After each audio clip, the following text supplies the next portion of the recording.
بسم اللہ الرحمن الرحیم۔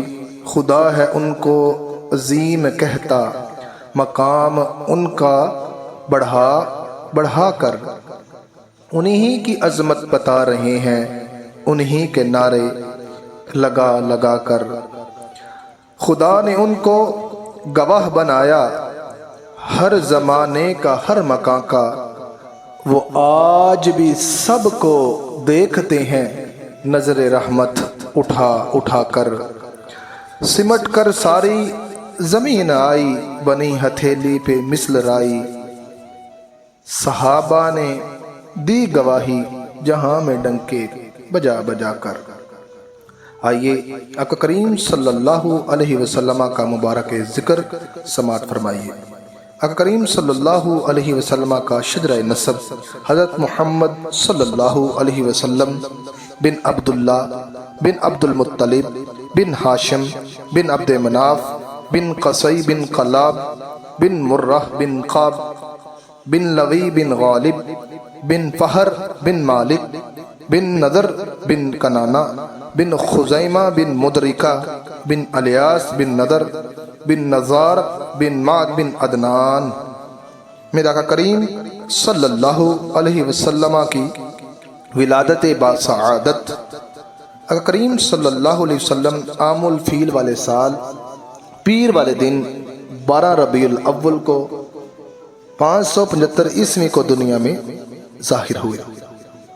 آپ صلی اللہ علیہ وسلم کی رضاعت کے ایام اور آپ صلی اللہ علیہ وسلم کا یتیم ہونا، آپ صلی اللہ علیہ وسلم کی والدہ سمیت 8 عورتوں نے آپ کو دودھ پلایا۔ آپ سیدہ آمنہ کے پاس 7 روز اور 8 روز صوبیہ کے پاس ایسے مندرجہ ذیل احکامات اور تفصیل ہیں۔ مختصر یہ کہ آپ حضرت سیدنا حلیمہ رضی اللہ تعالی عنہ کے پاس زیادہ عرصہ رہے۔ آپ کم و بیش 1 ماہ کے تھے کہ حضرت سیدنا حلیمہ آپ صلی اللہ علیہ وسلم کو لے کر مکہ مکرمہ میں تشریف لے آئے۔ حضرت آمنہ رضی اللہ تعالی عنہ سے عرض کی، اگر آپ ان کو چند دن اور میرے پاس چھوڑ دیں تو میں ان کی بہت اچھی تربیت کروں گی، یعنی 2 برس تو یہ میرے پاس گزار دیے، لیکن کچھ عرصہ اور چھوڑ دیں تو ان کے اعصاب مضبوط ہو جائیں۔ آج کل مکہ میں وبا ہے، اگر یہ میرے پاس رہیں گے تو مکہ کی وبا سے محفوظ رہیں گے۔ یہاں رہنے میں مبتلا وبا ہو جانے کا اندیشہ ہے۔ حضرت سیدہ آمنہ نے یہ بات منظور فرما لی اور سیدہ حلیمہ آپ کو واپس لے آئیں۔ جب عمر مبارک 4 سال ہوئی تو فرشتوں نے آپ کا شق صدر کیا، یعنی آپ کے سینے کو چاک کیا اور اس میں نور اور رحمت کو بر دیا۔ یہ جب سارا معاملہ ہو رہا تھا تو سیدہ حلیمہ کے بچوں نے آپ کو دیکھ لیا ایسی حالت میں، اور وہ ڈر گئے اور آپ کی والدہ حلیمہ کو آ کر ساری بات بتا دی۔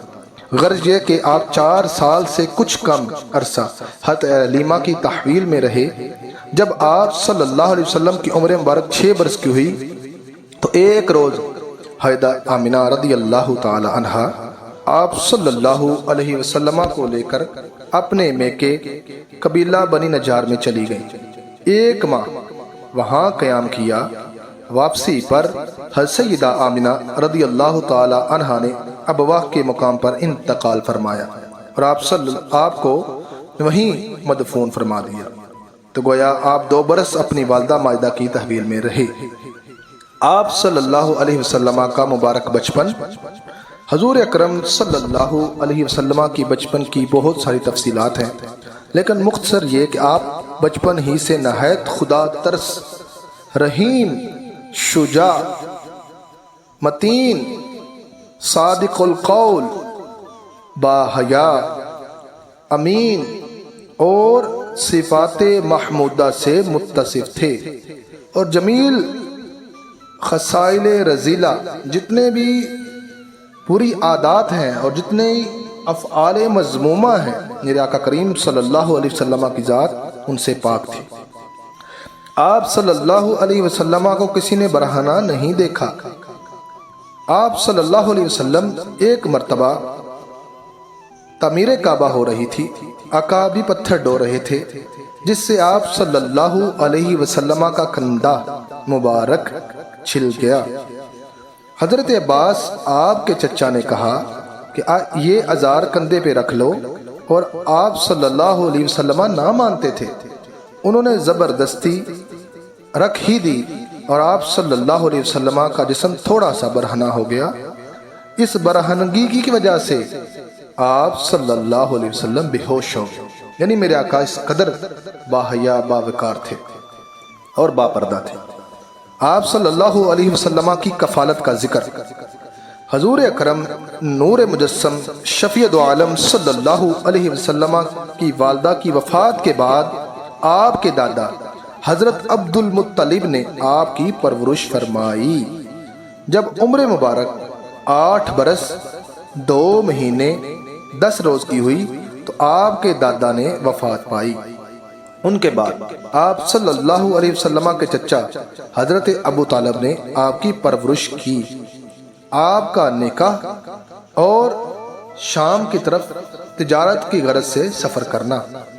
حضور اکرم نور مجسم شفیع دو عالم صلی اللہ علیہ وسلم کی عمر شریف جب 12 برس 2 مہینے 10 روز کی ہوئی تو آپ اپنے چچا کے ہمراہ ملک شام تجارت کے لیے تشریف لے گئے۔ جب شہر بصرہ پہنچے تو ایک راہب یعنی آسمانی کتابوں کا عالم جس کا نام بحیرہ تھا، اس نے آپ میں چند علامتوں کو دیکھا تو آپ صلی اللہ علیہ وسلم کو پہچان لیا اور آپ کا دستے مبارک پکڑ کر لوگوں کو یوں کہا، یہ اللہ تعالیٰ کا رسول ہے، اللہ تعالیٰ ان کو تمام جہان کے لیے رحمت کا سبب بنانے والا ہے۔ یقین جانو اے لوگو، جب تم سب یہاں آئے تو تمام درختوں اور پتھروں نے ان کو سجدہ کیا۔ درخت اور پتھر انبیاء کرام کے سوا اور کسی کو سجدہ نہیں کرتے، بے شک میں نے ان کی تعریف اپنی کتابوں میں دیکھی ہے۔ پھر اس نے حضرت ابو طالب سے کہا کہ آپ ان کو لے کر ملک شام کی طرف مت جائیے، کیونکہ وہاں یہودی ہیں جو ان کے دشمن ہیں، اندیشہ ہے کہ وہ ان کو شہید نہ کر ڈالیں۔ یہ سن کر حضرت ابو طالب آپ کو وہاں سے مکہ مکرمہ کی طرف بھیج دیا، اور اس کے بعد حضرت خدیجہ رضی اللہ تعالی عنہا کے نکاح سے پہلے ان کے غلام میسرہ نامی کے ہمراہ پھر دوسری بار تجارت کے لیے تشریف لے گئے ملک شام۔ آپ صلی اللہ علیہ وسلم جب ملک شام میں پہنچے تو وہ میسرہ نے آپ کی صادق اور امین والی صفت کو وہاں دیکھا کہ لوگ آپ کو امانت دار، سچا اور ایماندار جانتے تھے، اس قدر ان کی تعریف کرتے تھے۔ تو میسرہ نے حضرت سیدہ خدیجہ رضی اللہ تعالی عنہا کو ان کا پورا ذکر بتایا۔ پھر جب آپ شام میں تھے تو وہاں ایک راہب کے عبادت خانے کے سامنے ایک درخت تھا۔ آپ نے اس درخت کے نیچے جا کر پڑاؤ ڈالا اور اپنی سواری سے نیچے اترے۔ جب آپ نیچے اترے تو اس راہب نے کہا، اس درخت کے نیچے پیغمبر کے سوا کوئی نہیں اترا ہے۔ میسرہ کہتے تھے جب حضور اکرم نور مجسم شفیع دو عالم صلی اللہ علیہ وآلہ وسلم سفر سے لوٹے تو حضرت خدیجہ نے یہ سارا ماجرا سن کر آپ کو صادق امین جان کر اپنے ساتھ نکاح میں لے آئیں۔ حضور کے ساتھ نکاح مبارک فرمایا۔ اس وقت آقا کی عمر 25 سال 2 مہینے اور 10 روز تھی۔ آپ کی رسالت اور نبوت کا ذکر۔ کریم صلی اللہ علیہ وسلم جب 35 سال کے ہوئے خانہ کعبہ میں تعمیر میں شریک ہوئے۔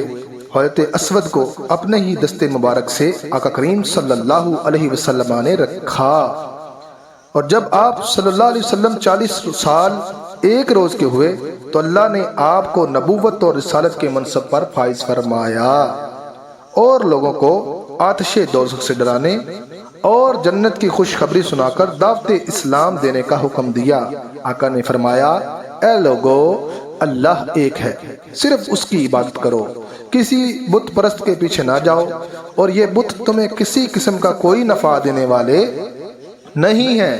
اور پھر حضرت سیدنا جبریل علیہ السلام وہاں تشریف لائے، اور وہاں آقا کریم صلی اللہ علیہ وسلم پر پہلی وحی نازل ہوئی۔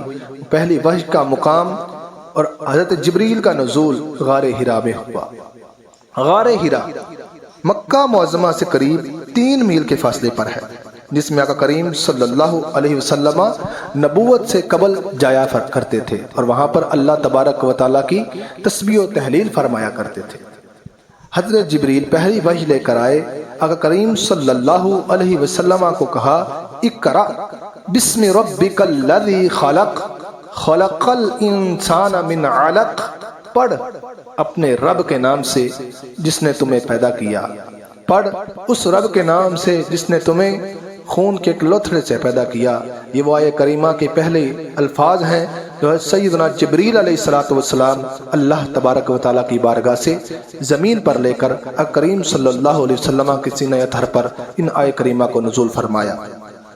اب آقا کریم صلی اللہ علیہ وسلم کی زندگی کا اگلا حصہ ہم اپنے اگلے پارٹ 2 میں بیان کریں گے۔ آپ سب سے گزارش ہے کہ آپ اس چینل کو سبسکرائب کریں اور بیل آئیکن کے بٹن کو پریس کریں۔ اچھی بات سننا اور آگے پھیلانا صدقہ جاریہ ہے۔ اللہ پاک ہم سب کا حامی و ناصر ہو۔